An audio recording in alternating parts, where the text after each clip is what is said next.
Hey guys, it's Ranice and Sean. Thanks for tuning in. We, as promised, are providing you with our interview Part two. Part two. It was exciting, but I was nervous. She came in and she got right to business. So, a couple of things that we think is important for you to know if you are going to go on this journey of adoption is that in North Carolina, we can only talk about our state. We are not sure about other states, but in North Carolina, in order to adopt, it's foster to adopt, which I didn't know. I thought that there were children ready, well, there are ready to be adopted, but I didn't know that the process with Children Home Society is foster to adopt. So, for example, it's not like we go through this process and then we see a child and we can adopt that kid. Doesn't work like It that. doesn't work like that. We have to be foster parents first. Yes. That was not the plan, but that's the process. And the goal is, which is something that we're not trying to do. Sounds horrible, but it's reunification. Is to get the child back, well, to take care of the child, provide a home for the child, and love on the child for that child to go back to their family. Very important concept. So, if you are thinking about adopting and you're in North Carolina, Yes. please note Note. that your sole purpose is to eventually reunite the child with their parent if you're fostering. There are some kids that have been in the foster system a little bit longer and they're legally ready to be adopted, but there is still a period of time where those children will be fostered by you before you are able to adopt. There's a process. You actually have to, in North Carolina, in order to even adopt a child that is ready to be adopted, you still have to be a foster parent. So that child can come to your home on the weekends. They can spend a couple of nights with you just to see if it's a good fit. But you're not just going to go in and say, I want this beautiful child. I want to raise this beautiful child. And that's it. You have to actually be part of the foster care system, I guess, as foster parents. And you have to, even if they are ready to be adopted, you still have to foster them for a couple of months in order to adopt that child. They want to make sure that it's a good fit for us, the student. The child is a good fit for us. We a good fit for the child. So that's a whole nother process. Even though that they're available to be adopted, we still can't just go and adopt them. Yeah. So you have to foster first. And it makes sense, right? You don't want to just jump out there, Right. bring somebody in your home. That could be traumatizing to you and Right. the child. Right. So, They want to make sure that it works. well, we ease it in, ease that situation into your lifestyle, bringing those kids into your home. So Yeah. Yep. And so for the foster kids, we have to wait. She said it takes roughly a year to actually adopt a child, through the system, the pipeline, because again, it's for reunification. And so a parent has to they're placed on a plan. Right. They're placed on a court-ordered plan, and they have to follow each and every step along the way. Right. Whether that's calling a child on a certain day, or meeting up with the child on a certain day, Right. or they're supposed to follow this plan, and if they fall off any kind of way, Right. it's documented. Yep. And it's TPR, termination of parental rights. Yep. So if they don't follow that plan, then that child, since you are fostering that child, you can then, once TPR happens, you can then go through the process of adopting that child. So that's where we are right now, just really thinking about that, like, wow, this is not the route that we wanted to take, but we understand why we have to take that. So once a parent or parents terminate their parental rights, they have 30 days to appeal. And so that 30 days, and then once they appeal, and if the appeal process is approved, then you still got to go through the the court system and have the parent try to, follow the court's ruling so that they can get their child back. So you can be fostering a child for 2 years until this parent gets it right, because they can continue to appeal because they trying to get it right.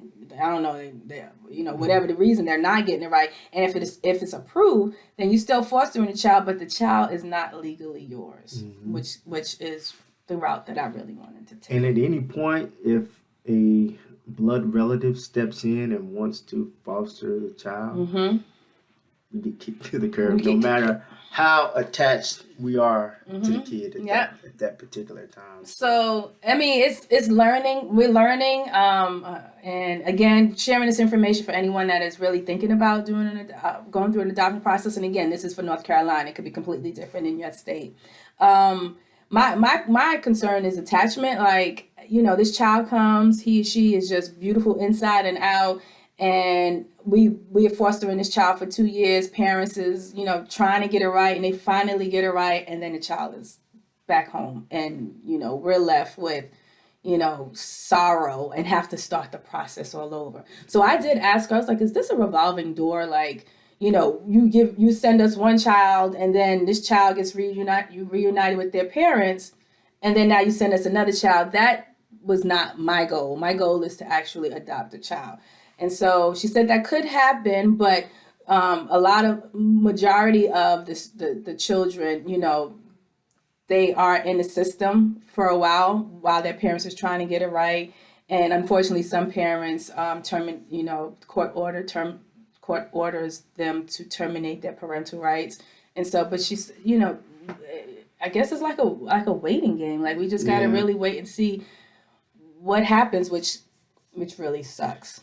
Yeah, so we just have to really figure out the best route for us, because after we finish going through the vetting process, we can take a chance and, foster a child with the hopes that eventually we'll be able to adopt them, or we can reach out to those children who have already had their the parents. The parents have already had their rights taken away, and that process can still take up to a year. One thing that surprised me about this process is that with the foster, and once we're licensed, they can call us 10 o'clock at night and say, "Hey, we have little Johnny here that needs a place to stay because their parents just got arrested." Let's just say.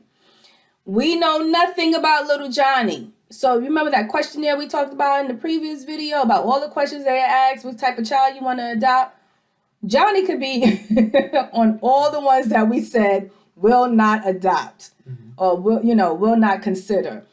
We don't know what Johnny's background is because they just got Johnny at 10 o'clock and they need somebody to watch Johnny while they do whatever they need to do with their parents. That is very unnerving to me. Not knowing, and I feel bad saying that, but you just, you just don't know. Yeah. You don't know. But check this out. We can't call them at 10 o'clock at night if something's popping off. We sure can't. So we want little Johnny out of our house, and it's at 10 o'clock at night. We have to wait 30 days for them to find another foster parent or foster home for that child to go to. Once we do adopt, then we have shared parenting. So let's just say if the mother or father, the parents are in jail, and the mother wants little Johnny in bed at 10 o'clock, shared parenting is pretty much honoring the parents' request. Not saying that we have to, but they want it to, again, is reunification. So they don't want the child to be off their schedule. If they like a certain little snack. Yeah, if they like their hair cut a certain way, even religion. So if you happen to get a child with a different religion, shared parenting would be optimal. Yeah. So during the interview, they did ask us questions, and I don't want to leave that out. They did ask us how we met. Yes. They asked they when you fill out the application, you have to pay for a background check, which is $20 per person, and when I tell you they pull up everything. There were some things about Sean that I didn't know. There's some things I had forgot about. I didn't know that he had handcuffs. That was new. So yeah, so there was some things. Okay, I don't want to make it seem like he was a criminal or not. It had something to do with tickets. You know, he had a bunch of speeding tickets, no registration, no license, no seatbelt. Like, what the heck is going on here? So they pull up everything, and then whatever they pull up, they want you to tell them why. Yeah, and it's very important. One ticket that I got was not having a minor in a seatbelt, which it looks bad when you're trying to adopt a child and you're not being safe with children while you have them in your car. So those infractions, he had to talk about it. Take each and every infraction seriously, because it speaks to not only your driving capabilities or your integrity and things like that, but it speaks to how well you will keep the children, if you will keep a child safe. Right. So keep that in mind. Yeah. So if you do have anything on your record, just make sure that you remember, because he was like, I don't remember my license being 96. She pulled a ticket from 96. Yes. So and she was on her computer like, so what happened? She wanted an explanation. So whatever you have on there, just try to remember, and you will have to explain why that happened. And it doesn't have to be tickets. It could be anything. So just please keep that in mind. They did ask us how we met, why we at this stage of adoption or even fostering. So we had to explain that to her. She did ask about support system. She asked us, who does our family support us? And if so, like, who is, a person that will watch the child, if we wanted a date night or if we wanted to go out of town or something like that. Yeah, because they're going to run background checks on them. They sure will. So whoever you have in mind, you just got to make sure that person has a clean background, because that probably could mess you up a little bit. Yes. Yeah, so you need to have a support system. And we sat here and we thought about, who do we have? And we got old people. So, well, you really, Granny ain't watching nobody. So,